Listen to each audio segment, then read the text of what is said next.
Bienvenidos a Retrovisor Digital, un podcast para el diálogo y la deliberación. Crónicas, reseñas y entrevistas. Conversaciones con Ivonne Melgar. Lo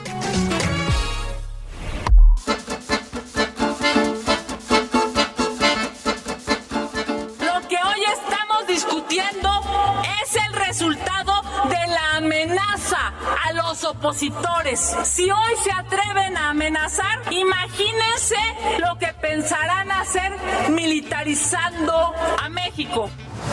Es inaceptable que este gobierno, que dice ser diferente, recurra a las más viejas prácticas, donde el secretario de Gobernación, Adán Augusto, el subsecretario César Yáñez y sus personeros personalmente le hablan a los gobernadores, a los senadores, para ver con la pregunta: ¿qué quieres para votar a favor? Eso es una vileza de la política, eso es una derrota ética.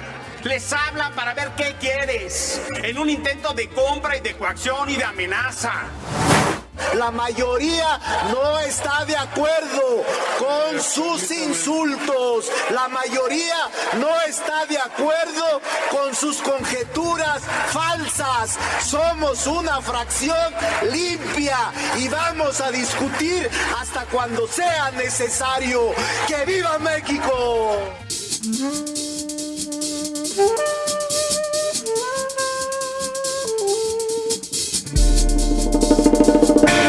Estas palabras de los senadores Kenia López Rabadán, Emilio Álvarez y Casa y Ricardo Monreal son parte de esa histórica sesión del 21 de septiembre de 2022 en el Senado de la República, donde temporalmente la oposición logró frenar una reforma llamada del primor, pero que también habría de ampliar hasta 2028 la presencia de las Fuerzas Armadas en las tareas de seguridad.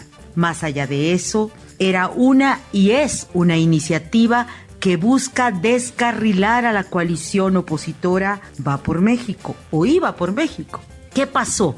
¿Por qué se logró frenar temporalmente? ¿Quiénes perdieron y quiénes ganaron? De eso hablaremos hoy en Retrovisor Digital. Bienvenidos, y para escudriñar estas horas que iniciaron intensamente el 19 de septiembre, con sismo de por medio, tenemos hoy invitados de lujo, los cronistas parlamentarios del Congreso. Iniciemos con las voces de dos indispensables de la radio en México.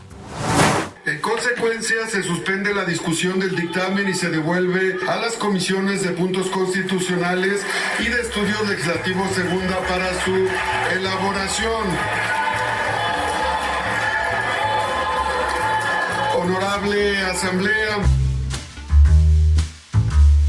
Y ahora voy con Verónica Méndez, cronista parlamentaria política indispensable de la radio mexicana, conductora en W, amiga entrañable. Cubrimos muchísimas giras presidenciales, coberturas históricas en los años de Vicente Fox y Felipe Calderón, y hoy ella toma el pulso cotidianamente en el Senado de la República. Por eso para mí resulta fundamental saludarla y escuchar su balance de este 21 de septiembre en el que se ha desechado la reforma del primor. Mi querida Vero, gracias por estar conmigo aquí.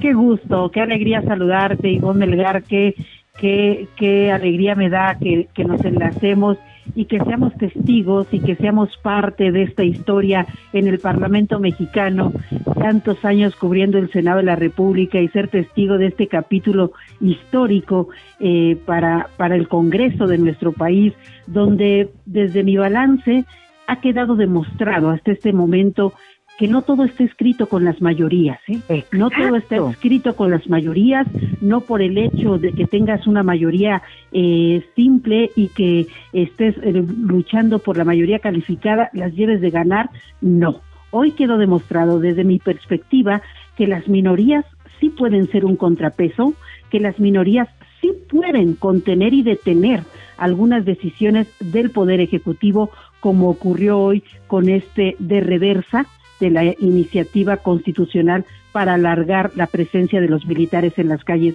hasta el 2028. Y bueno, pues, ¿qué vivimos?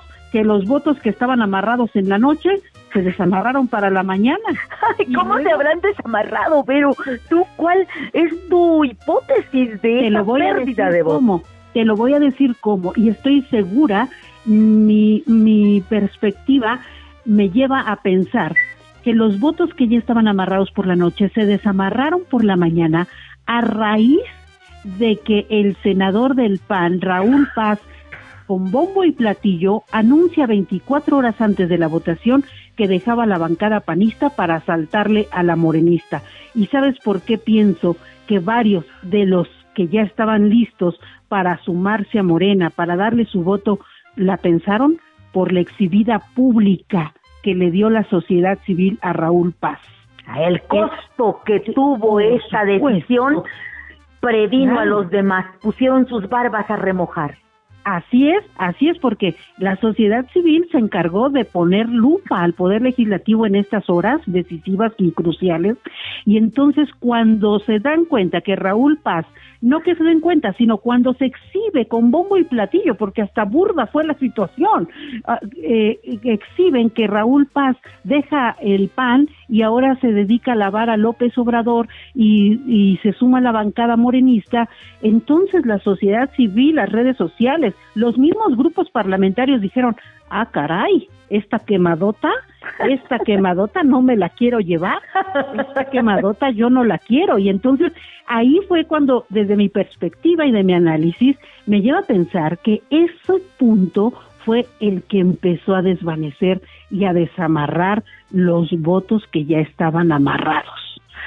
Y luego, no solo eso, sino teníamos a las organizaciones sociales un día sí y el otro también en el Senado de la República diciéndoles no se doblen, no vendan su conciencia, por favor no voten a favor de la militarización hasta el 2028.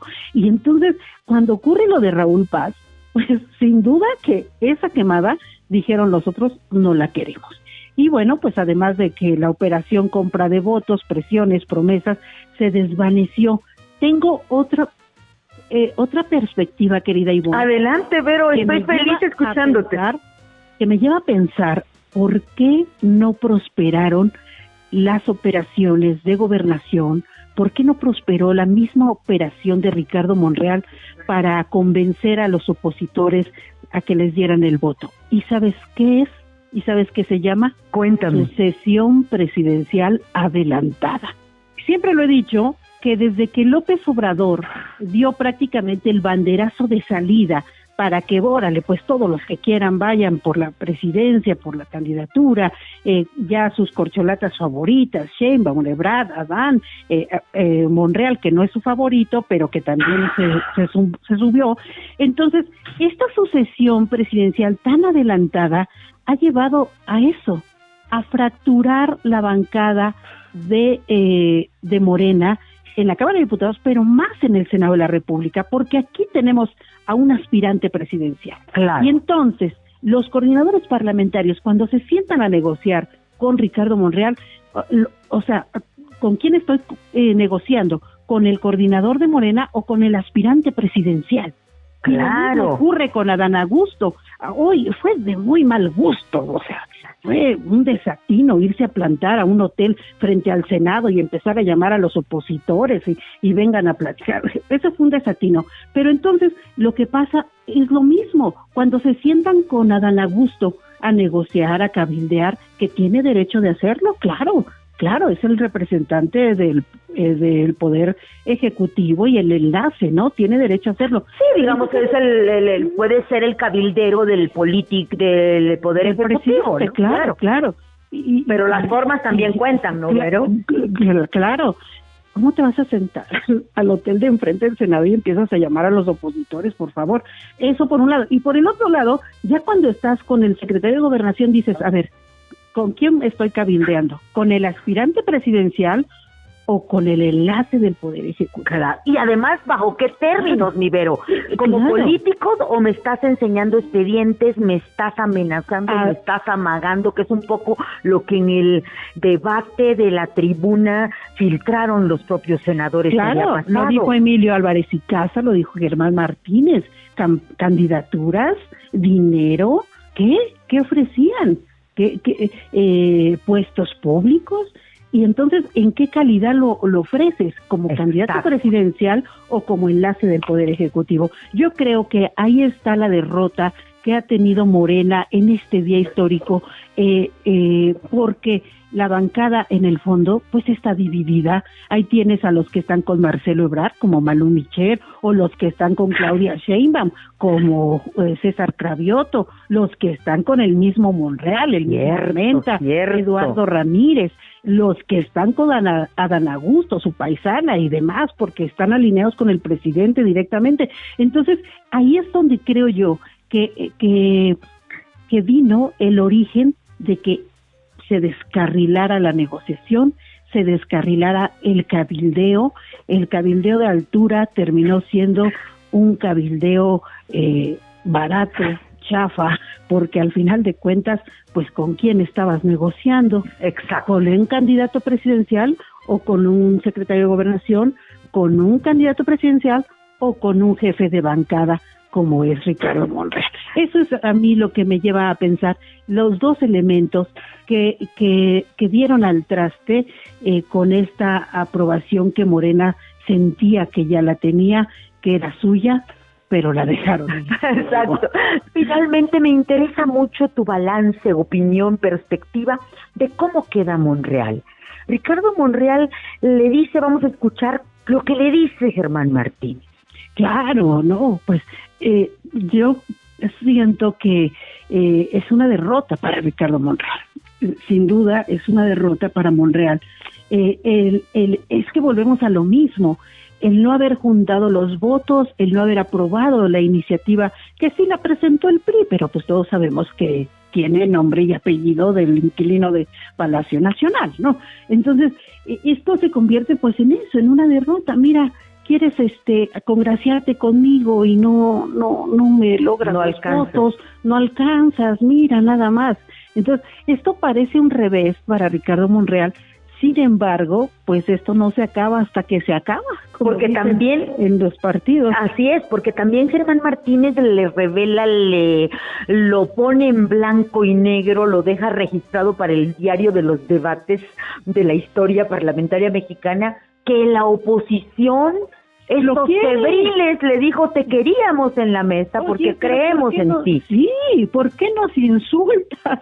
¿Por qué te enojas? Yo hasta firmé para que tú fueras el presidente de la mesa directiva. Te queremos.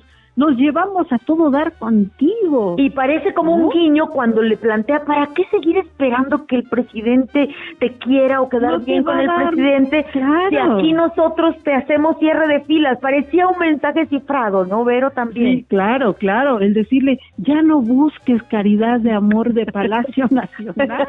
Aquí estamos, aquí está la oposición contigo, Ricardo Monreal.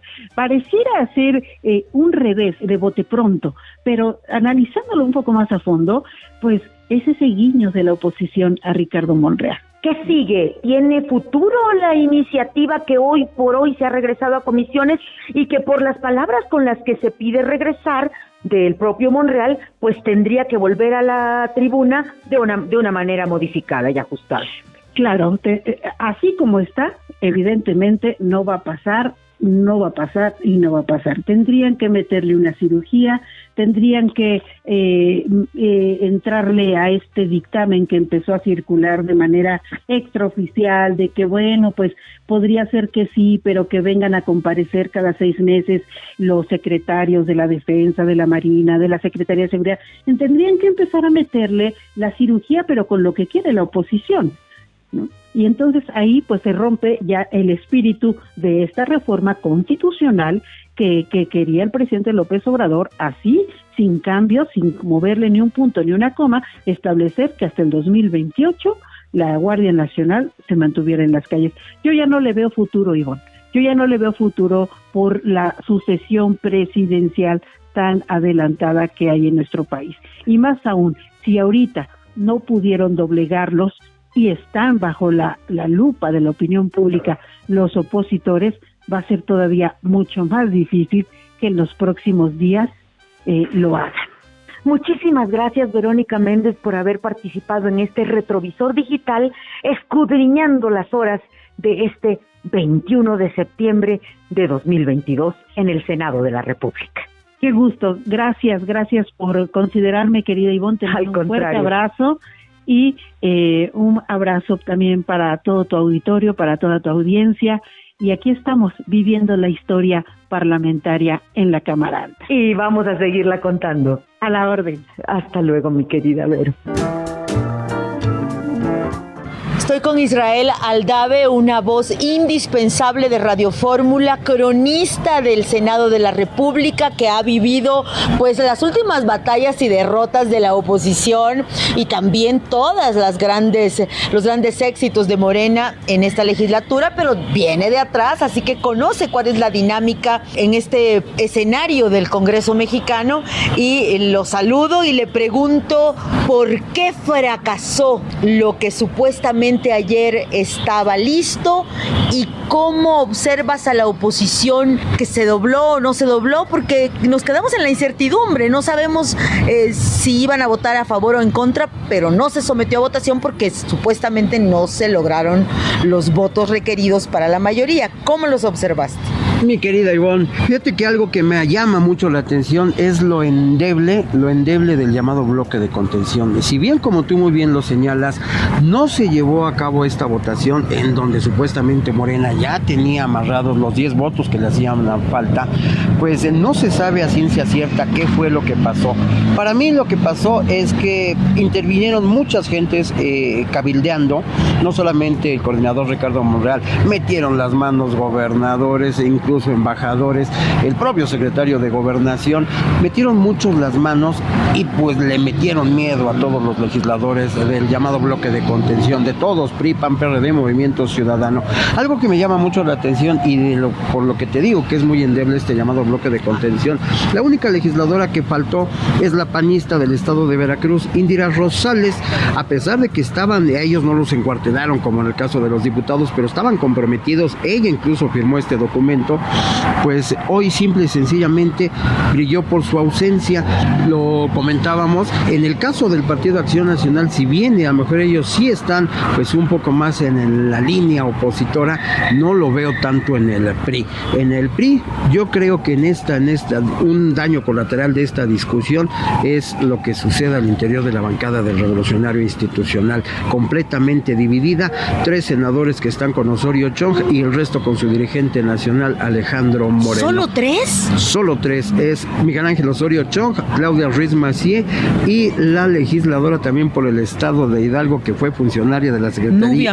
Nubia Mayorga, me recuerdas muy bien el nombre. Y sin embargo ayer se decía que podía doblarse. Podría doblarse, pero fíjate que a fin de cuentas, siendo paisana justamente de Osorio Chong, pues no lo iba a traicionar. Trabajaron juntos en el gobierno de Enrique Peña Nieto, junto con Claudia Ruiz Massieu. El resto 9, pues ya están prácticamente pues digamos, tiene los días contados Osorio Chong, ya no lo ven como su representante. Un daño colateral de esta pues fallida, por lo menos hasta este momento, reforma para ampliar las labores de seguridad de las Fuerzas Armadas, es lo que ocurre en el PRI. De ahí te hablo de lo endeble que va a ser para las próximas votaciones el llamado bloque de contención. O sea que esta alternativa de que se regrese a comisiones del Senado de la República el dictamen para meterle mano, sería para abrirle un camino, un plan B a los propios priistas que sí se van a sumar, pero que querían hacerlo como a su estilo.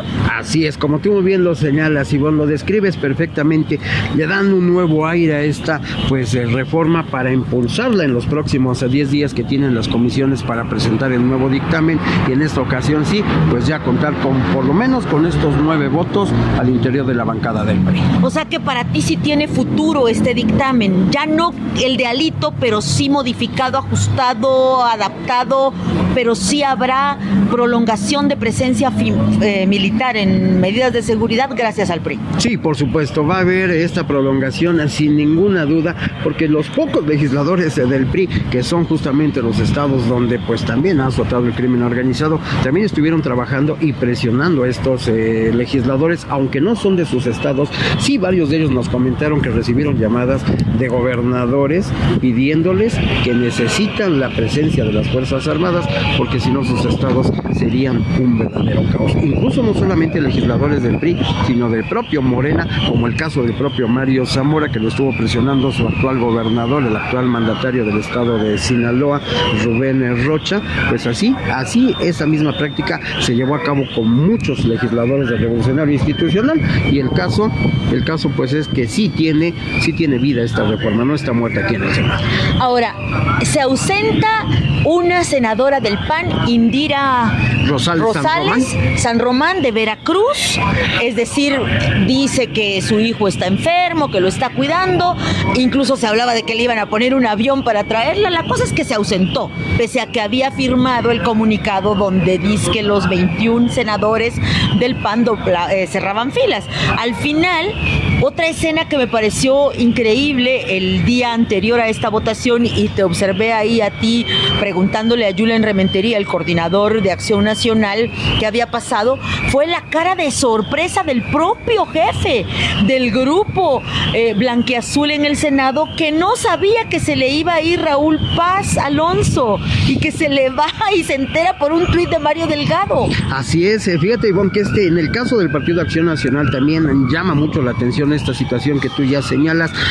Incluso por la mañana el propio dirigente nacional del partido, Marco Cortés, en una conferencia de prensa comprometió el voto de sus 21 senadores en contra de la reforma. Tampoco estaba enterado que Paz Alonso, mientras Marco Cortés daba estas declaraciones, pues ya se encontraba grabando un video con Mario Delgado en las propias oficinas de la dirigencia morenista. Por ello te digo, Ivonne, yo creo que es muy endeble, incluso en el caso de esta legisladora del estado de Veracruz, Indira Rosales, pues ella forma parte de las comisiones dictaminadoras, estuvo muy activa, incluso en comisiones vota en contra. ¿Para qué? Para que el día que se lleva a cabo esta trascendental discusión en el Pleno, simple y sencillamente, pues no se presente.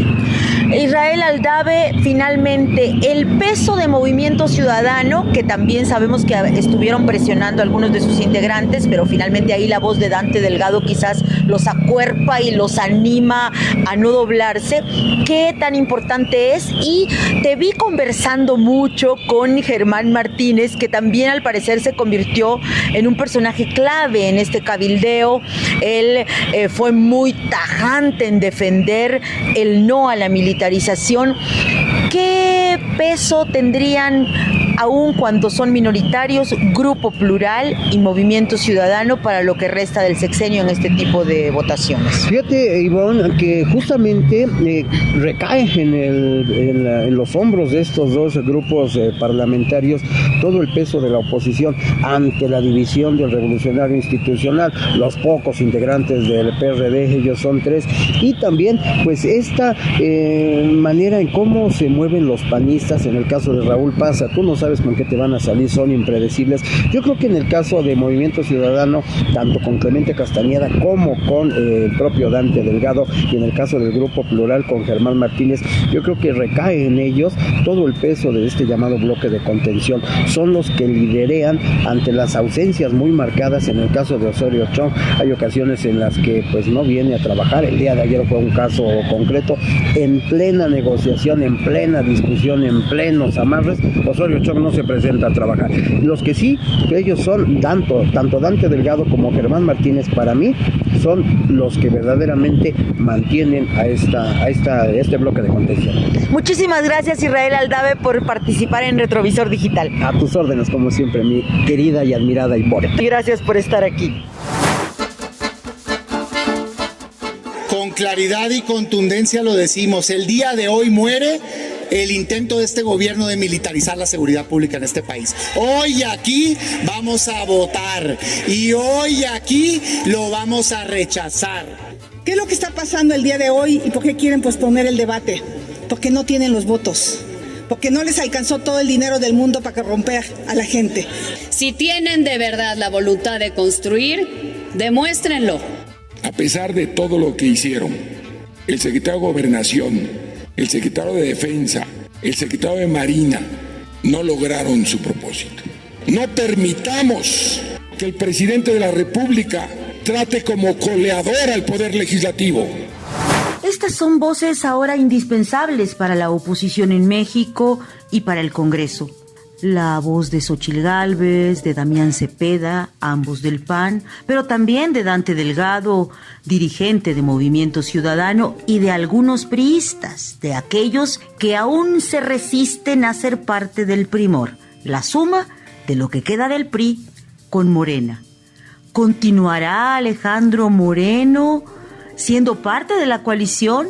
Esta operación que salió desde la Cámara de Diputados diseñando esta reforma en la bancada del PRI que rompió la coalición electoral de IVA por México y que ahora también ha puesto en predicamento a los senadores de ese partido, dejará en pie a Miguel Ángel Osorio Chong, el coordinador, que también quiere ser parte del bloque de contención, como se le llama en el Senado, a esta suma de los 52 senadores opositores. De esto hablan dos indispensables de la crónica escrita en la prensa mexicana. Vamos con ellas.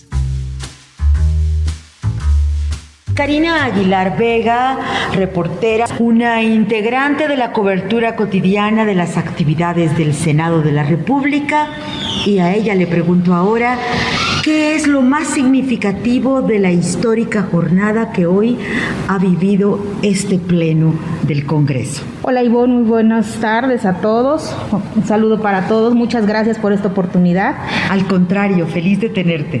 Gracias Ivonne, sin duda fuimos testigos el día de hoy de un momento histórico, donde finalmente la oposición sí logró detener, aunque sea de manera temporal o momentánea, logró detener esta intentona del gobierno de aprobar una iniciativa priista.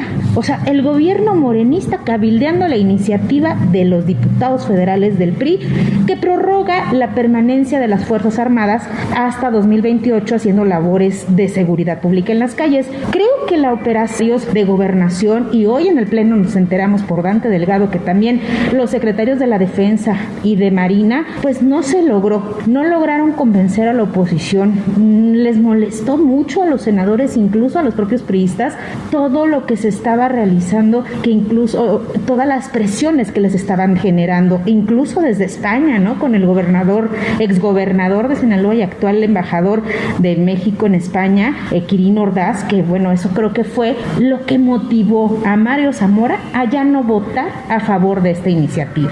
Y a pesar de que su amigo Alejandro Moreno, el dirigente priista, pues decidió hacerle caso a su conciencia, decidió hacerle caso a los sinaloenses y votar a favor y votar en contra. Bueno, esa iba a ser la intención del voto. Sin embargo, pues esto ya no se logra, se retira la iniciativa. Es una victoria temporal, como bien lo ha reconocido la oposición, porque esta iniciativa, esta propuesta se podrá presentar más adelante. Seguramente así se hará. Veremos qué cambios hay en ella. Y bueno, pues por supuesto, la cobertura muy intensa, muy divertida, de estas que te dejan enseñanza todo el tiempo, y hacerlo con mujeres como tú es increíble. Al contrario, Karina Aguilar, ha sido un privilegio en estas últimas horas estar peloteando, como decimos cotidianamente, sobre lo publicable y lo que se susurraba en los pasillos.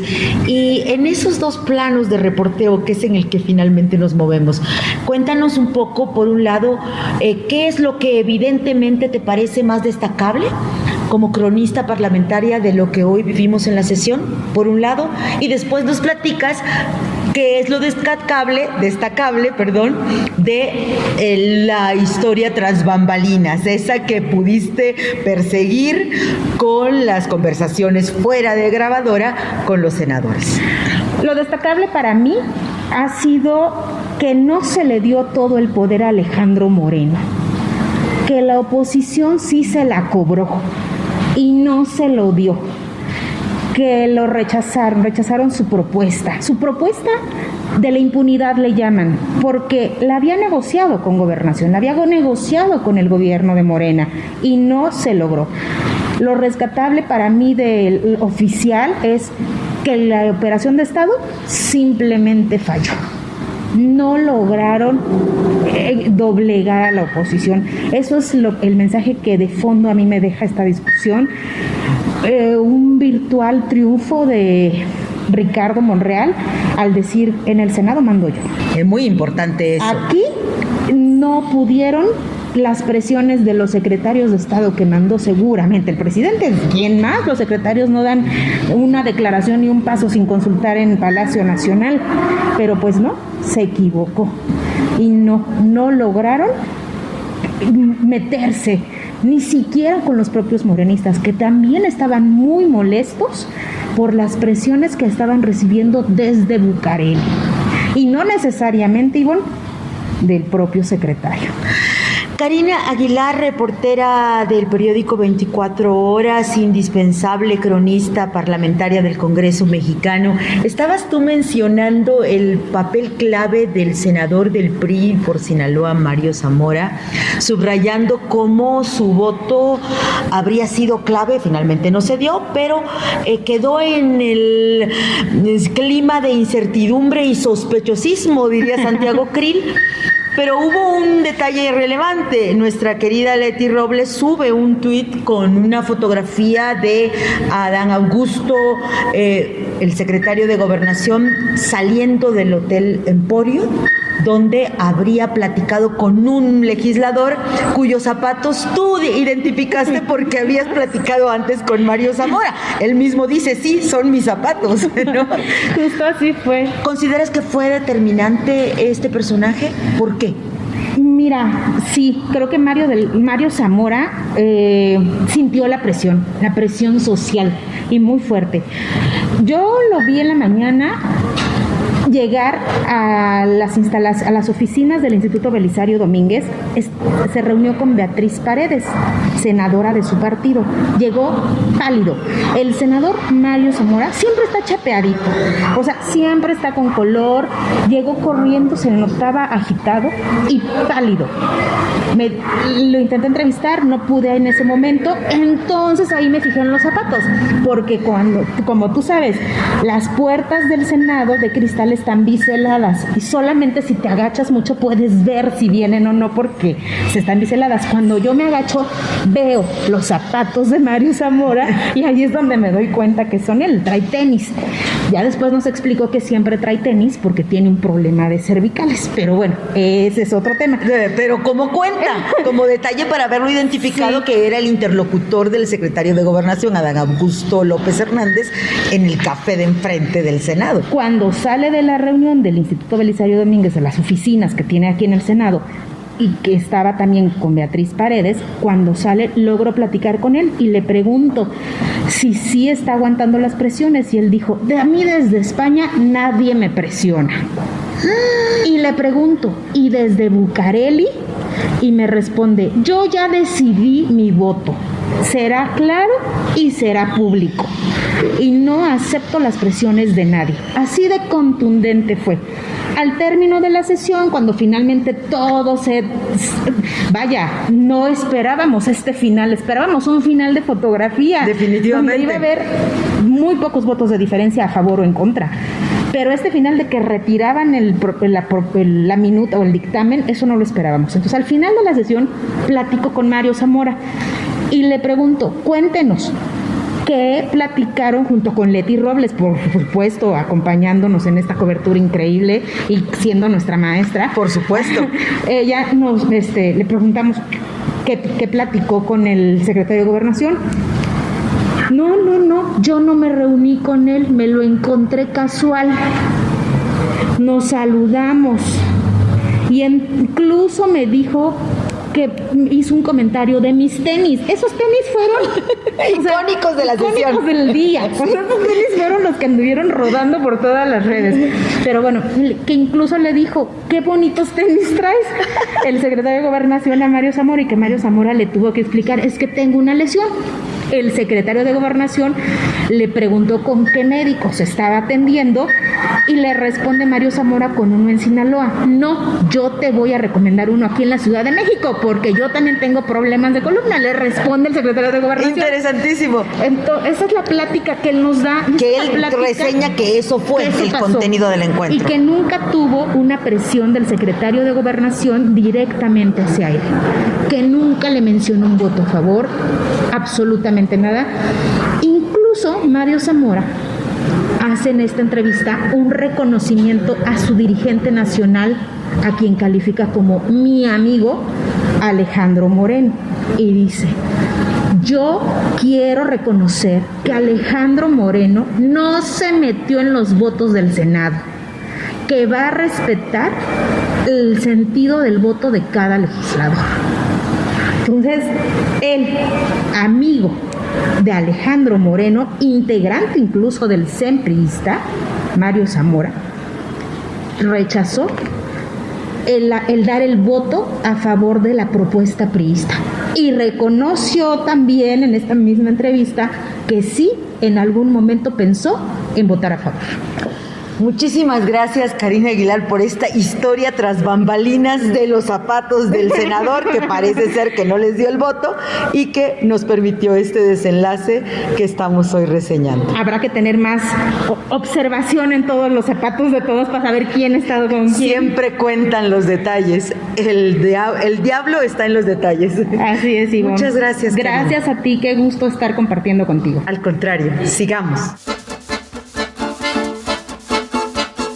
Estoy con Silvia Arellano, ella es reportera, periodista, cronista parlamentaria de Milenio Diario. Y hoy, en el día después de esta sesión, que se ha calificado como histórica, Milenio tiene una cabeza que me encantó.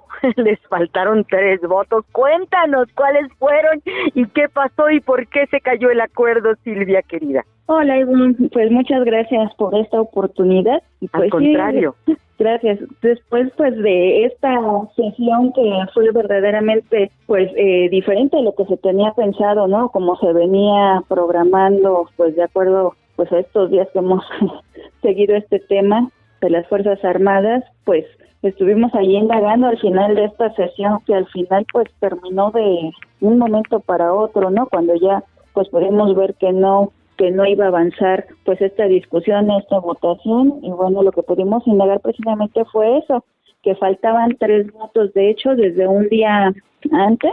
Nos habían confirmado algunos senadores de las comisiones que integran estas comisiones de estudios legislativos segunda y puntos constitucionales, pues que sí había negociaciones a todo lo que daba y que pues solamente les faltaban esos 3 votos. Todavía en la mañana, ayer, platicamos con Ricardo Monreal, le preguntamos también en estos chacaleos, ¿no?, que se les conoce, precisamente que si ya tenía a esa hora de la mañana, alrededor de las 10:30 de la mañana, los votos para la mayoría calificada, y pues no, definitivamente nos dijo que no. También corrió el rumor de que ya estaba ahí el secretario de Gobernación, lo buscamos, no pudimos verlo en realidad, ¿no?, aunque sí vimos entrar una camioneta ahí al Senado, pero bueno, nos dijeron que todavía seguía a esa hora las negociaciones, y bueno, como pudimos observar, pues sí se quedaron a estos 3 votos, ¿no? Y ahora pues el tiempo, ¿no? El tiempo que van a tener estos 10 días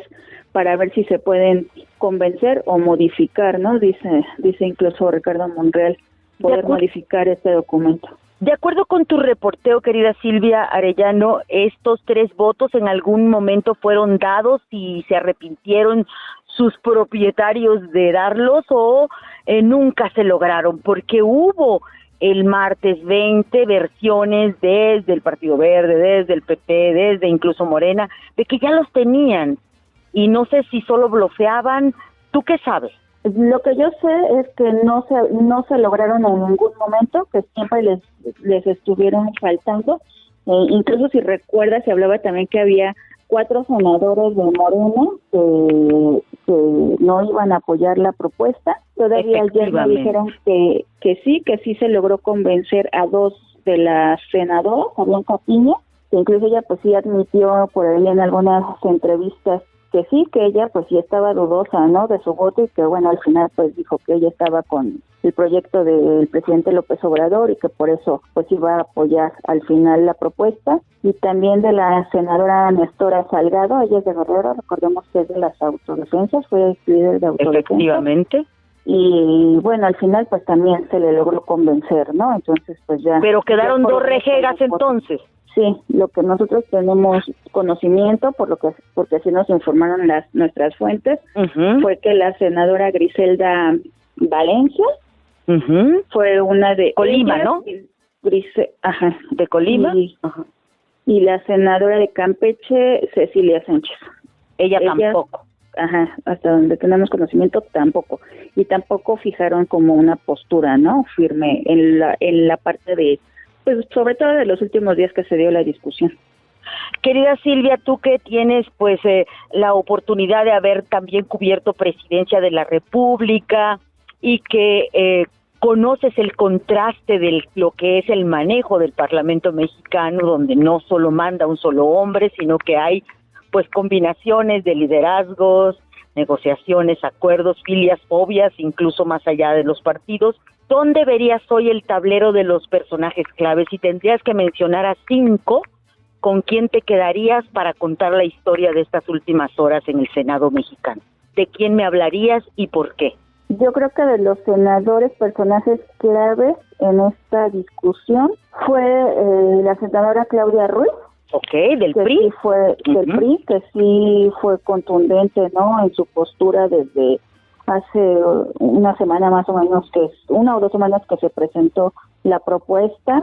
El senador Clemente Castañeda, el de Movimiento Ciudadano, porque también por ahí se mencionaba que alguno de sus senadores pues podría dar un voto a favor de la propuesta. Pues se mantuvieron, ¿no?, los 11 senadores, por lo menos hasta ayer, así se veía. También pues del PAN, pues yo creo que son varios, ¿no?, la senadora Kenia López, la senadora Lili Telles, senadora Xochitl Gálvez, ya hasta me pasé, ¿no?, porque no, está bien, sido como contundentes, ¿no?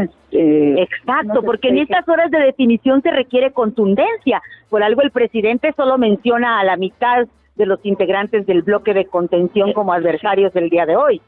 Sí, incluso eso también me llamó la atención, ¿no?, que a pesar de esta lista, creo que son 21. 21, sí. Pues apenas serían los propios senadores del PAN, ¿no?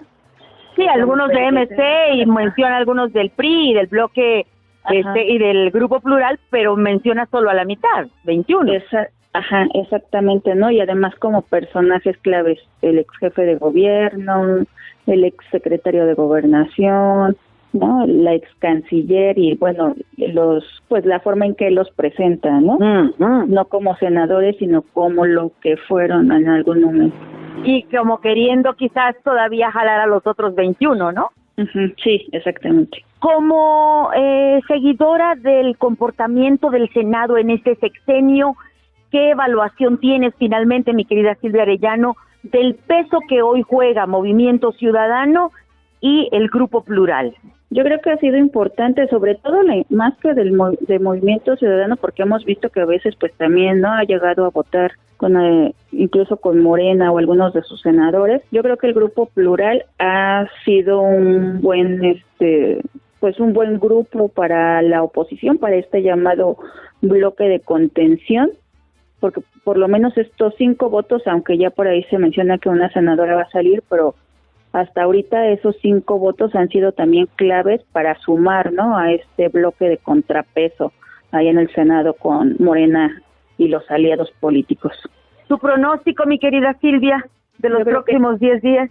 Yo creo que tienen, como por ahí dijo el senador Eduardo Ramírez en algunas entrevistas, pues van a trabajar con el PRI, ¿no? Va a ser importante ver lo que ellos van a proponer, qué redacción se va a dar al final de este dictamen, ¿no? ¿Qué modificaciones podría traer?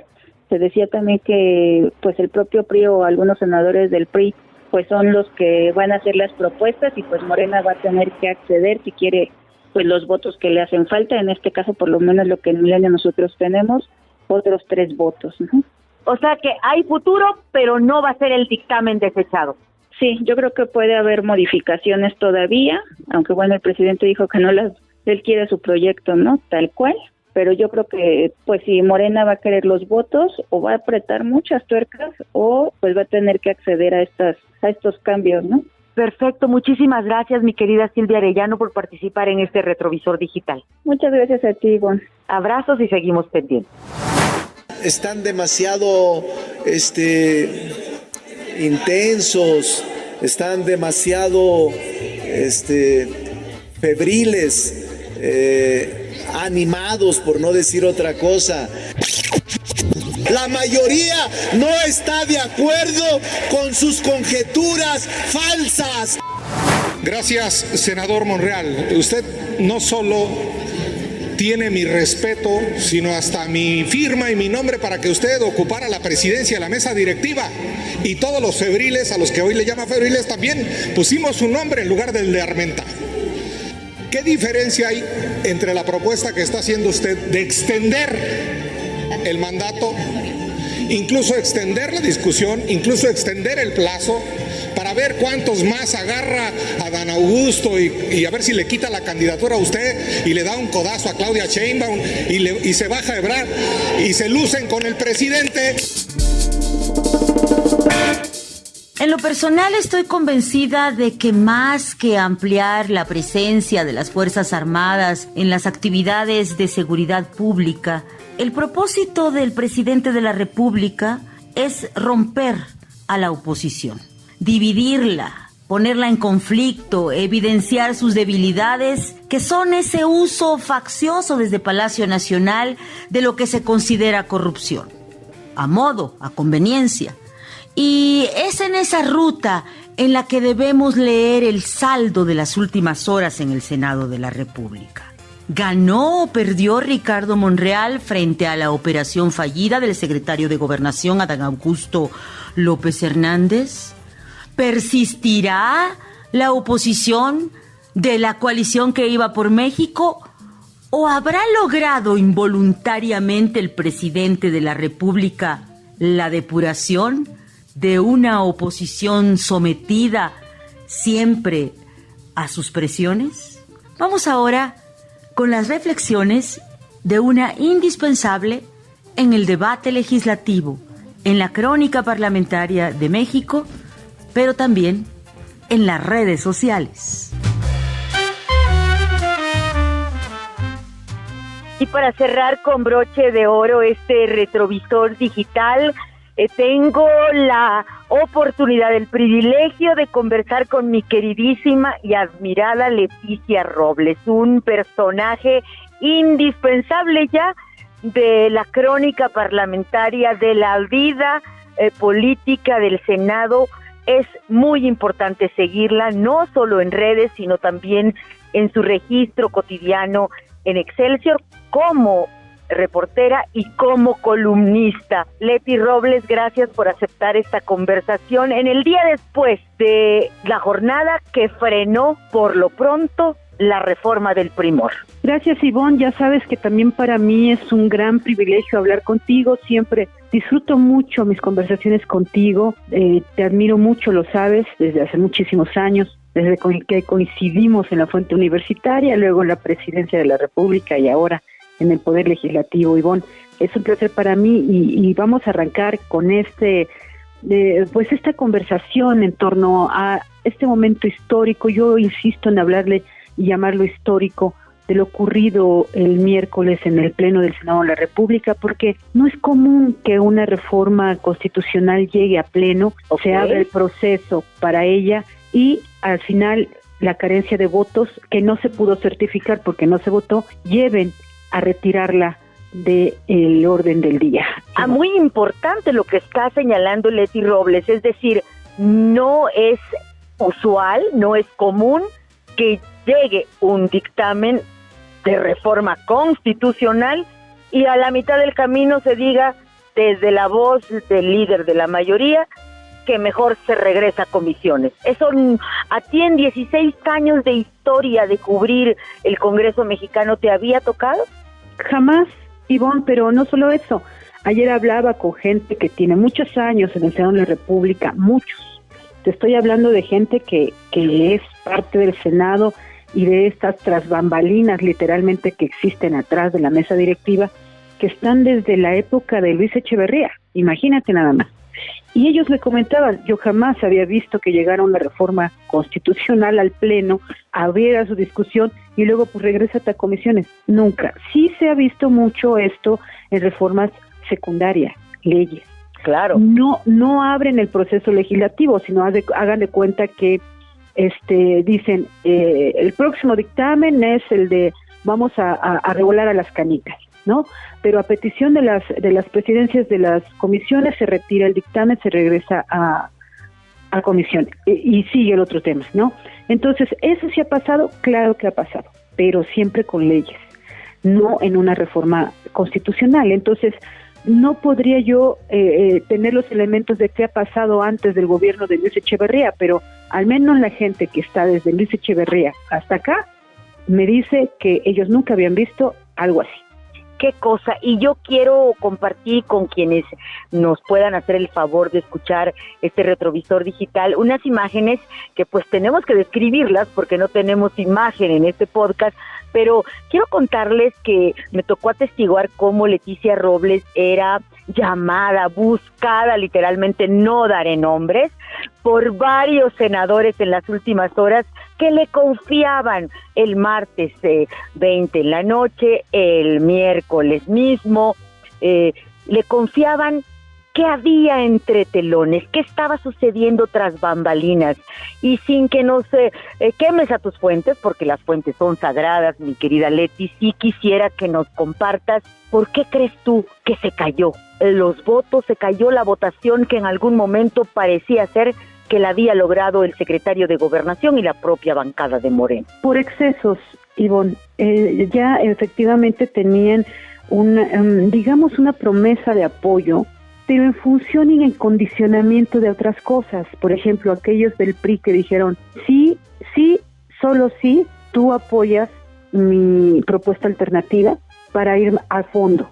Es decir, te apruebo esta, en sus términos no la toco para que se pueda publicar en el diario oficial para que salga a congresos estatales como tú lo deseas, pero ese mismo momento me apruebas este dictamen de mi reforma y me prometes, firmado con sangre, que lo va a aprobar también la Cámara de Diputados para que salga también a Congreso, y que tenía que ver con mecanismos de rendición de cuentas y de control de la participación de las Fuerzas Armadas en tareas de seguridad pública. Sí, pero ¿seguíamos en la ruta de militarización o se retomaba lo civil? Se retoma lo civil en el sentido de que la militarización, por llamarla así, tendría el plazo perentorio del 28, pero con mecanismos rígidos, incluso con pisos presupuestales para entregar a las policías estatales y municipales para su capacitación y superación.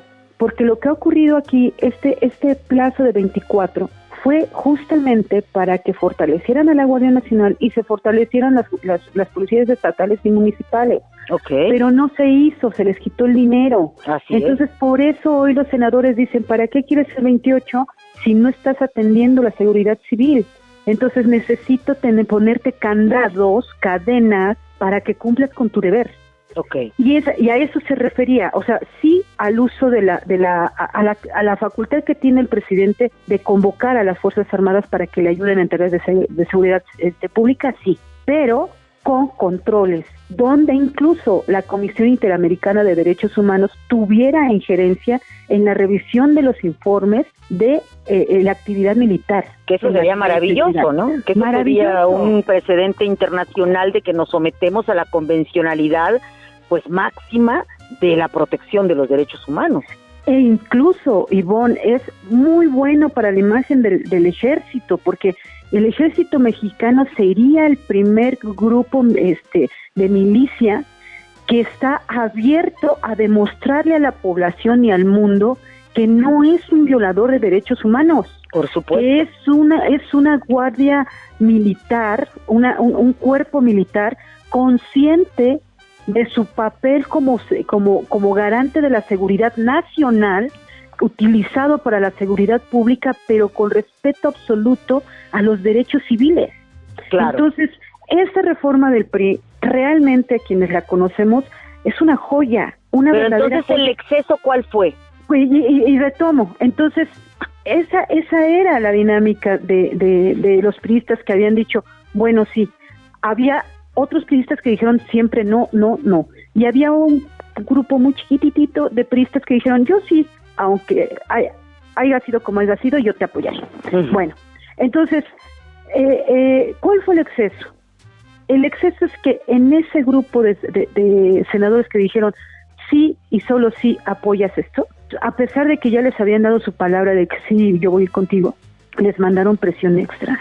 Les mandaron a gobernadores y no solamente eso, todos vimos cómo la noche del martes, desde España, el embajador en España, ex gobernador de Sinaloa, Quirino Ordaz, le pide al senador por Sinaloa, Zamora, que apoye la reforma, como si fuera su empleado, como si él siguiera teniendo influencia sobre él, como si le debiera, no sé, fidelidad absoluta al senador Zamora. Y constitucionalmente un embajador representa al Ejecutivo, ¿verdad, Leti? Sí, por supuesto. Entonces era la presión abierta del Ejecutivo en redes sociales, descaradamente. Sí, y entonces eso, pues evidentemente que molestó al senador, y no solamente a él en lo personal, a sus compañeros. O sea, ¿de qué se está tratando? ¿Por qué nos están orillando casi a punta de latigazo verbal a que hagamos lo que ellos quieren? Entonces, esa irritación, Ivonne, que ocurrió entre la noche del martes, ese agregado de presión que hicieron, fue lo que molestó a muchos senadores.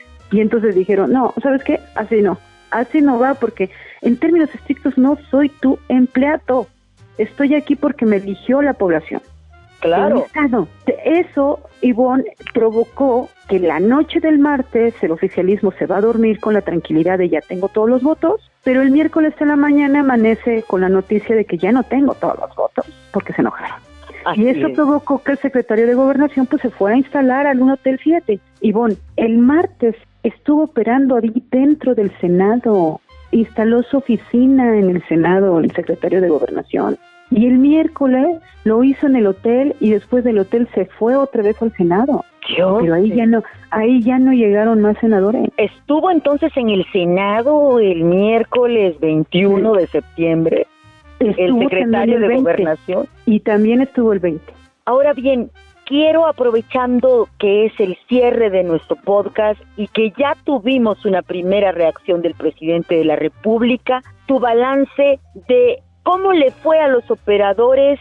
¿Qué sigue frente a esta lista de 21 proscritos desde Palacio Nacional, con la pretensión quizá del Ejecutivo Federal de dividir en dos literalmente el bloque, que ahorita tendría 52, en teoría 52 senadores? Pues mira, evidentemente la derrota es de esta operación de gobierno, de secretario de Gobernación, como dijo Dante Delgado, también el de Marina y el de la Sedena. Entonces, un fracaso de los secretarios de Estado, un fracaso de los gobernadores que presionaron, y un fracaso de un embajador que se metió en cosas que no le corresponden. Entonces, es un fracaso de estos operadores extramuros del Senado.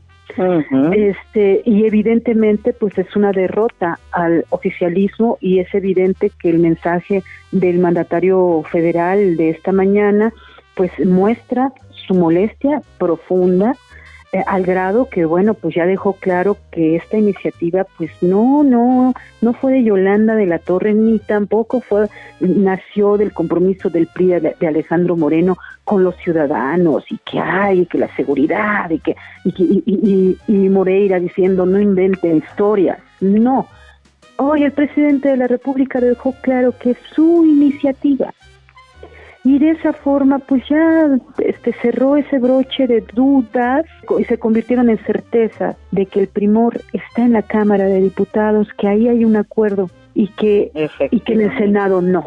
Entonces, ¿qué sigue? Pues sigue, ya vimos la línea en la presidencia, no hay diálogo, no hay disposición a cambios, es esa ruta o ninguna.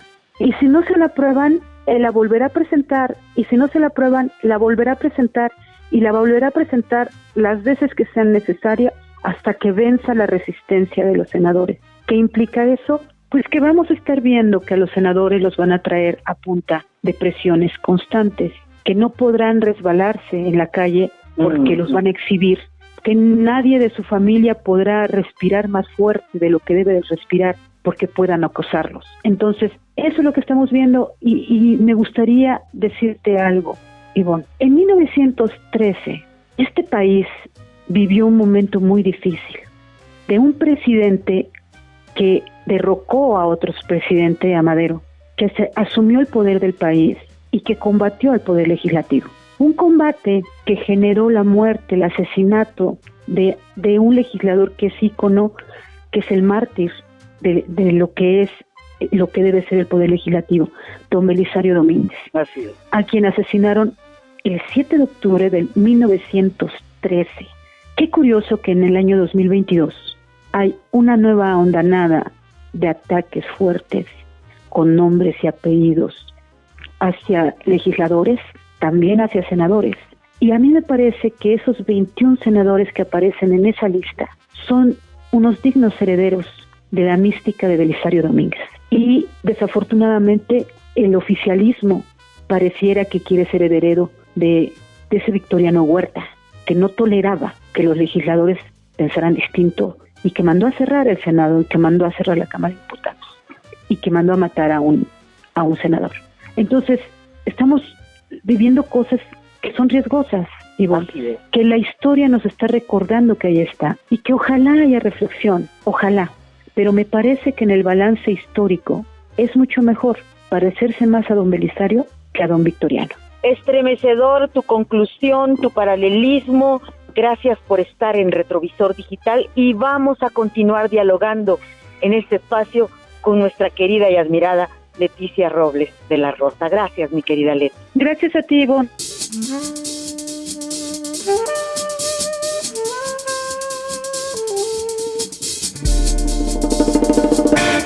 Independientemente de la suerte que corra la reforma del primor y del futuro que tenga la oposición después de este septiembre caliente, lo cierto es que queda la moraleja. Los cadáveres en el closet del PRI y del PRD y de Acción Nacional le pesan a una alternativa frente a la autoproclamada Cuarta Transformación. Se necesitan nuevas voces, se necesitan liderazgos que no le tengan miedo a los expedientes de Palacio Nacional. Por eso, en estos días vimos emerger nuevos liderazgos. Movimiento Ciudadano fortaleciéndose como gran pilar del dique de contención y el Grupo Plural. Aquí despedimos nuestro episodio de Retrovisor Digital con las valoraciones de Emilio Álvarez y Casa. Hasta la próxima. Pero no te quede duda, si hubieran tenido los votos, ahorita ellos son los que estarían festejando. Y claramente hoy tienen cara de derrota, puedes ver mi sonrisa. Hoy voy a dormir muy bien, porque hoy detuvimos un intento de militarización en México. Pero es una victoria temporal también. Ah, claro, no estoy diciendo que ganamos la batalla, ¿no? Seguramente también le da tiempo a Morena de ganar tiempo, a ver, tiempo. Yo dije con nombre y apellido quién está haciendo las cosas, ¿verdad? Sí, el secretario de Gobernación, ¿no? Y además lo sé porque me lo han contado directamente, nadie me lo tiene que... ¿Qué te contaron? No, que están literalmente amenazando con retirar el ejército a los gobernadores de oposición, que están ofreciendo cargos, puestos, dinero o incluso hasta abrir carpetas. O sea, es lo que le llaman compra-coacción del voto, ¿no? Y él, sus operadores, el subsecretario y sus personeros. Así. Entonces, claro que tienen tiempo, claro que tienen chequeras, claro que tienen recursos, pero es, por un lado, el uso faccioso de la justicia, no para luchar justamente el aparato de justicia, no contra la corrupción e impunidad, sino para sacar arreglos para tener más poder. Eso es la vileza de lo que se está operando ahora. Pero el tema de fondo es que hoy se detuvo. ¿Tienen tiempo? Sí. ¿Está resuelto? No, también nosotros tenemos tiempo. Y también tenemos tiempo. ¿Pueden meter cosas ustedes todavía dentro de la discusión? No, la discusión, la minuta es en sus términos. Pero si se cambia, si se cambia una coma, se regresa a la Cámara de Diputados. Obviamente. Entonces, ellos... Y parece que es la disposición, Emilio, de que haya modificación. La pregunta es quién va a conducir la negociación. Si la conduce Adán Augusto, no le mueve ni una coma. Y hoy se vio que tuvo una derrota. Si la conduce Ricardo Monreal, como los 3 primeros años, se pueden construir acuerdos en el ánimo de buscar un consenso. Se les dijo en comisión, y es más, nosotros propusimos una moción suspensiva para buscar, y la votaron en contra. ¿Por qué después? Porque ya cuando recibieron la información de que no tenían los votos, ya había pasado la moción. ¿Quién es el principal damnificado de lo que ocurrió hoy? Adán Augusto y el presidente. Así, sin duda. ¿Real? Yo creo que él no paga la factura porque él no fue el operador. Si vimos las fotos de Adán Augusto visitando. El operador directo fue Adán Augusto. Es el responsable de lo que pasó y de la operación. Claro, tiene nombre y apellido. Y eso tiene con copia para Palacio Nacional. Esto fue Retrovisor Digital, un podcast con Ivonne Melgar.